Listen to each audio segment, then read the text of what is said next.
So let's talk about suspension real quick, specifically coilovers for you new kids that don't know much about coilovers. So I obviously know a little bit about coilovers. I don't know everything about coilovers, and I'm gonna very simplify this for you new kids and people that know anything about coilovers. All right, so this right here, we're just gonna break it down real quick. The orange part, this is the shock body or the damper, all right? And then these collars is how you adjust the height. The lower these go, the lower the spring sits on it, and the lower your car gets. This is a helper spring, okay? And I got it a little loose right now.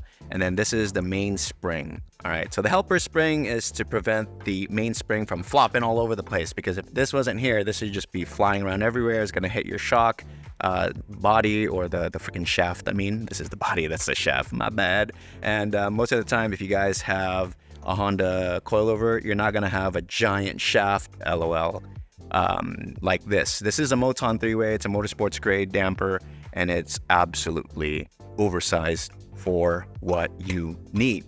All right, and on top, let me just show you what's on top.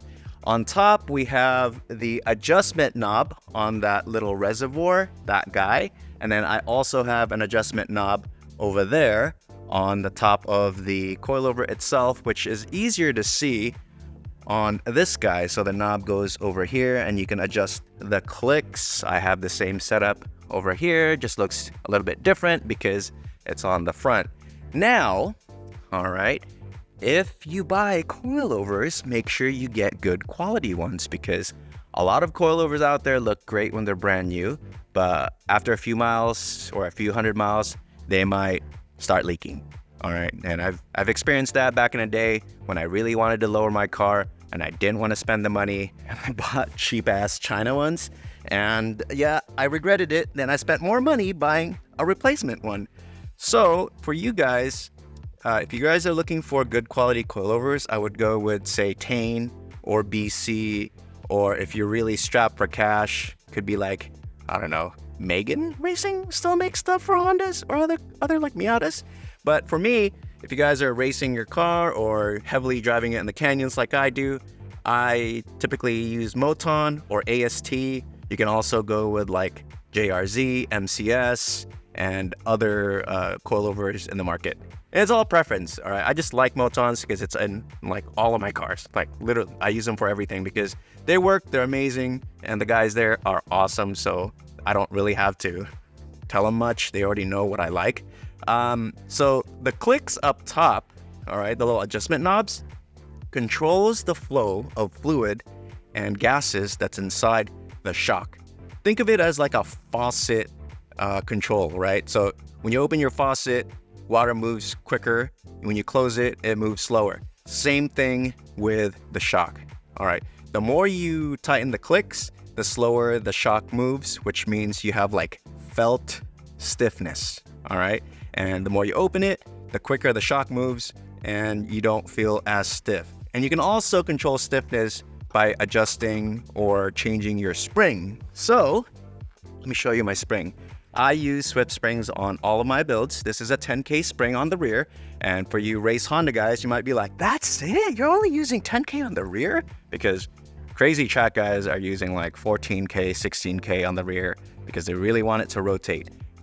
Since I drive my car in the canyons, and the local canyons they're rough, I don't want a super stiff spring on the rear where my car starts to skip all over the place. Then I'll lose control, and yeah, that would suck. So for me, I just use 10K on the rear. I might change that up later when I start doing track stuff, but always balance your spring rate with where you drive the car. If you drive the car in like Laguna Seca or something that's super smooth, yeah, you could probably go higher spring rates. Higher spring rates, less body roll, but that's a different topic, obviously. Body roll and all that stuff. I'm trying to simplify this for most of you guys. So coilovers, just know you can control the felt stiffness with the shock setting itself, or also the spring rates, but spring rates will also affect your whole drive. Like when you're driving, this will always be affecting your car. If you're worried about roll stiffness, you should probably upgrade your sway bars, because the sway bars will only affect your stiffness when you're cornering. Springs will always affect your drive every single time you're driving, even if you're going a straight line.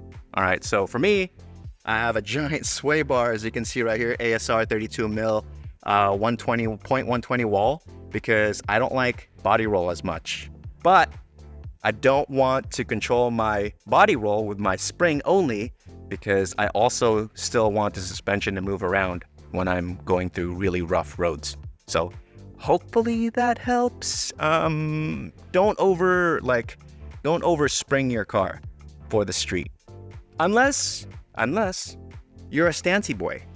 So for my Cayman right here, I have pretty aggressive spring rates because I don't want my tire to hit my fenders. So if you're going for looks, definitely put a big ass spring in there so you don't move around as much.